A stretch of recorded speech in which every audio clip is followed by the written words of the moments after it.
Do you know what happened to Jesse Booya? In 1503, he was the most feared man in Italy, a military commander, duke, and Machiavelli's perfect prince. His power was unmatched. His name carried both reverence and dread. But just 4 years later, by 1507, he was dead in a ditch, stripped of honor, forgotten by history, betrayed by the very allies he had once trusted with his life. They never warn you before they betray you. That's the cruel part.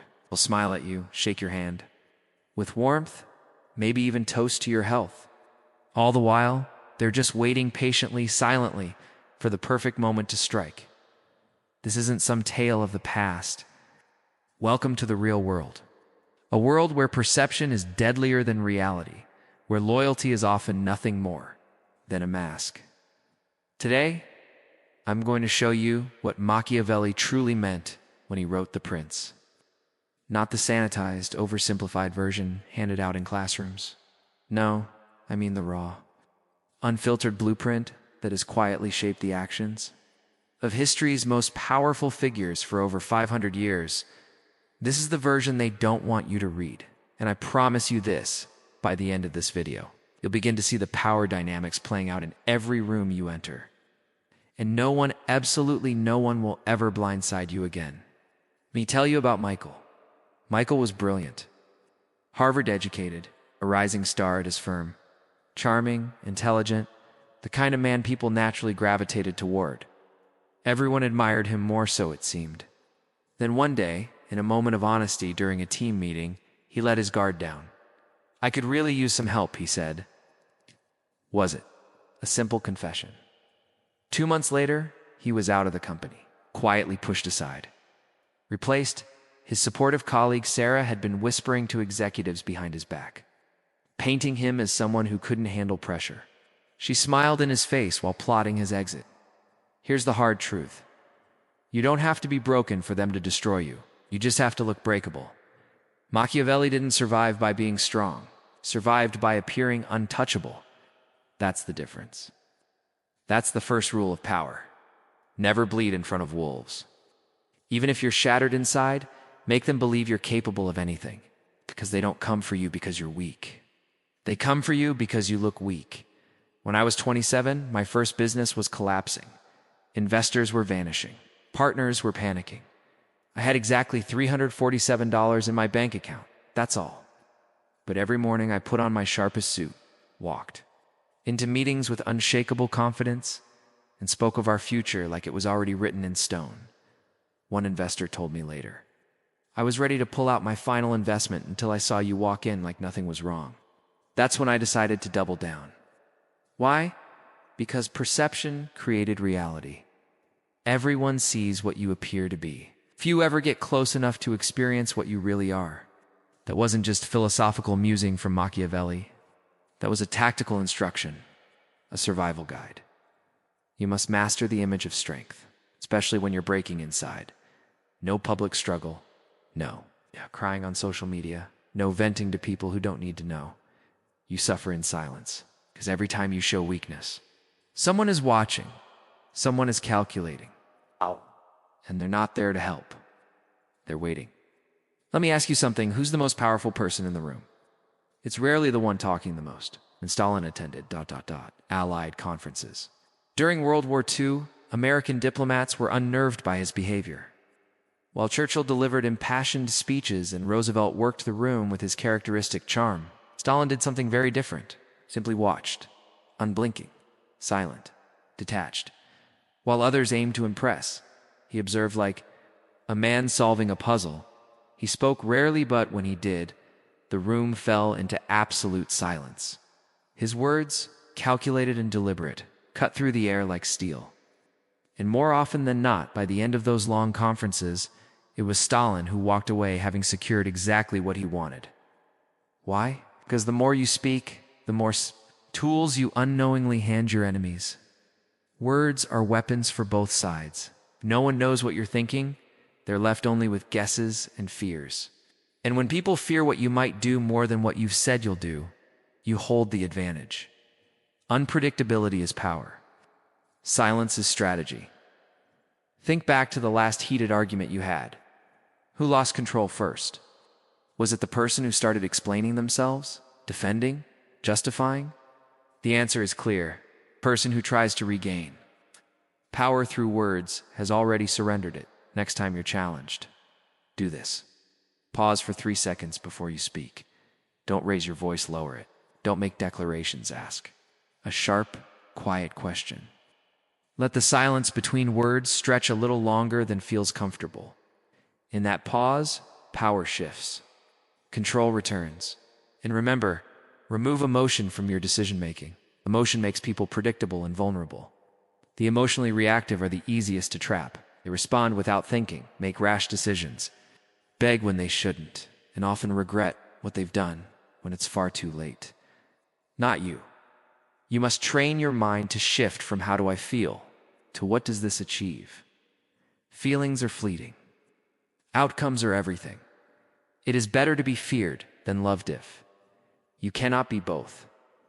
Everyone repeats that quote from Machiavelli, but very few grasp the brutal truth beneath it. Consider Julius Caesar. A man so powerful, his name became synonymous with empire. He wasn't just assassinated, he was betrayed. Stabbed 23 times on the Senate floor, not by enemies, but by friends. The deepest wound? It wasn't physical. It came from Brutus, his friend, his student, his chosen successor. Caesar's final words weren't curses or cries of pain. They were about recognition. You too, my child. In that instant, he saw the truth that Machiavelli would later write in ink. Loyalty is a beautiful word until you realize it's being used to control you. Loyalty is rarely about character. It's about interest. It's a contract, not a conviction. The moment your value fades, so does their loyalty. Just look at any corporate restructuring. One week you're having drinks with your coworkers. The next they're lining up for your job. Same smile, different intent. Or consider celebrities. When fame fades, so does the entourage. The people who once lived off their presence disappear the second the camera stops rolling. That's not evil, it's just human nature. So if you want to be untouchable, start here. Erase the illusion that loyalty protects you. It doesn't. Power does. Influence does. Stop investing in emotional bonds that fade and start building leverage that lasts. Leverage is what keeps people in check. If someone respects you only because they like you, they'll abandon you the moment they stop liking you. But if they respect you because they need you or fear what happens if they lose you, they'll stay in line, even if they despise you. That's the cold truth. No one likes to admit it, but power is what makes people behave. So how do you build this position? 1. Become indispensable. Be the only one who can solve the critical problems no one else dares to touch. 2. Control the resources others need. Information, connections, access, ... opportunities. 3. Create a reputation that makes people think twice about crossing you. 4. Never show your hand. Never reveal just how much you need anyone. Dependence is dangerous. Desperation is fatal. I learned this lesson the hard way when a trusted business partner secretly tried to push me out of the company I had built. From the ground up, while he was scheming in silence, I was securing alliances. Quietly, I nurtured relationships with our 3 most important clients. So when the betrayal came, I didn't argue. I didn't panic. I simply let those clients know calmly, without drama, that I might be starting something of my own. Within just 48 hours, they made their stance clear. They preferred me, not him. And just like that, the tides turned. He was the one shown the door. No threats were needed. No emotions spilled. I didn't react to I activated leverage. That's what betrayal demands, not emotional retaliation, but surgical precision. Your instinct may scream at you to respond immediately, to show them you're hurt, to retaliate with fire. That's exactly what they want. It's what they expect. Don't give it to them. Consider what happened in 1929 during the brutal Chicago gang wars. 7 men loyal to Bugs Moran were lined up against a wall and executed in cold blood. The infamous St. Valentine's Day massacre shocked the nation. But what most people forget is that Al Capone, master of control, wasn't even in the city when it happened. He was relaxing in Florida, crafting a perfect alibi, while his carefully assembled team carried out a revenge plan months in the making. A move so calculated, it didn't just punish, it sent a message. Capone didn't lash out in the moment. He waited. He planned. And when he finally responded, it was surgical, devastating, and utterly untraceable. This is what Machiavelli understood long before psychology put names to it. The powerful do not rush. They do not erupt. They do not flinch. They calculate, they wait, and then they strike at the perfect moment. Machiavelli never romanticized revenge. He strategized it. So when someone moves against you, one, act unfazed. Smile if you must. Even appear appreciative. 2, use their overconfidence. While they think you're oblivious, gather intel. 3, uncover their dependencies, their habits, their allies, their weak spots. 4, wait until they feel safest, most secure, most untouchable. 5, then act without emotion, without noise, and without hesitation. Let the results speak, because if your enemy believes they affected you deeply, if they think they shook you, they already feel victorious. But if they strike and you don't flinch, if your face stays calm, if your response is precise and emotionless, they begin to doubt. That doubt festers, and doubt in the hands of the strategic becomes a weapon sharper than any blade. The most dangerous person in the room is never the loudest. It's never the one standing under the spotlight. It's the quiet one in the corner, the observer, the strategist, the one who sees everything and says nothing. That's where real power lives. For decades, J. Edgar Hoover wielded immense control over the American political system, yet he never held elected office. Presidents came and went, administrations changed, but Hoover remained untouchable, immovable. How? He built a fortress of secrets. He collected information about everyone. He held the kind of truths that could end careers, destroy legacies, or shift entire elections. And here's the key: he didn't need to threaten. Didn't have to shout. His power wasn't declared, it was implied. Atmospheric. Everyone knew. Crossing him came with consequences. And that knowledge alone was enough. Because when your power is real, you don't need to prove it. You don't need to show your weapons. Just letting them imagine what you could do is more effective than anything you actually say. Visibility invites envy. Attention invites sabotage. The moment your strength becomes visible, it becomes a target. That's the paradox of power. What is seen can be challenged, but what is unseen can never be struck directly. Influence, when kept in the shadows, transforms into something more potent than raw dominance. Influence without exposure is invincibility. True strength should never parade itself. Let it be suspected, quietly rumored in back rooms, echoed in whispers among peers, but never confirmed aloud. The most formidable power is not announced. It is felt. It shapes outcomes without ever claiming responsibility. The key to ultimate power is control without credit. Let others chase the spotlight or the crown and argue over recognition. You'll be the one pulling strings from behind the curtain while they fight over titles and applause you quietly sculpt. The outcomes, like an architect designing the skyline while others argue over who will cut the ribbon. This is how you remain undefeated, by being everywhere and nowhere at once. Step 1. Build a quiet reputation as the person who makes things happen.